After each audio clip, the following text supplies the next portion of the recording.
I'm going to graph the square root function and then apply the transformations as shown here. Before I do that, I'm going to identify each of the values, A, K, C, and D, and I'm going to write them in my chart.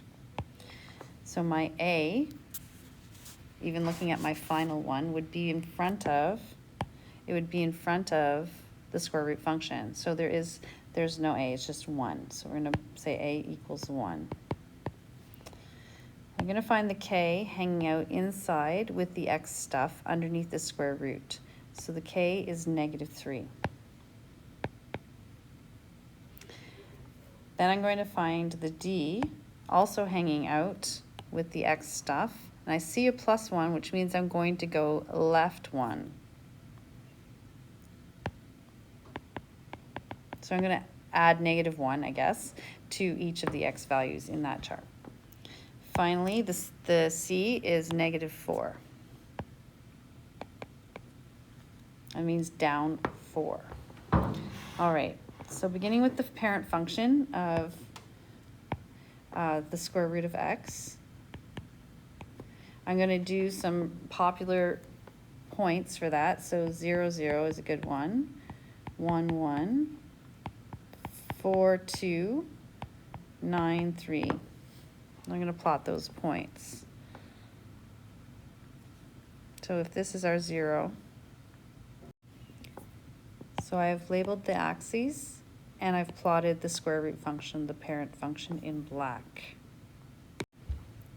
There is nothing to do for the A column because it's just multiplying by 1, so it's still just the same square root function. Now I'm going to work on the K column. The K column says that I need to divide all X's by -3. So I'm going to keep all my Y's the same. And I'm going to start off doing that by putting the points down because then I'll keep track. My Y's will stay the same, so 0, 1, 2, 3, but my X's are going to be divided by -3, so 0, -1/3, -4/3, and 9 divided by -3 is -3. Those are our new points, and I'm going to plot those as well now. So 0, -1/3 and 1, so somewhere up here. -4/3 and 2, so a little past in there, so maybe there. And -3 with 3. -3 with 3 is up here. So this is now a horizontal compression as well as a flip in the y-axis. Moving on to the horizontal translation column, I'm going to change the color of my pen to green. And I'm going to subtract 1. I need to subtract 1 from all of the X's using my green pen. So again, because we're working with the X's, let's keep the Y's the same as they were. So 0, 1, 2, 3, still working with X. Subtract 1 from each of the X's. -7/3 and -4. So after subtracting 1, I end up with a new curve which is moved left 1. So the blue curve, or square root function, has been moved over 1.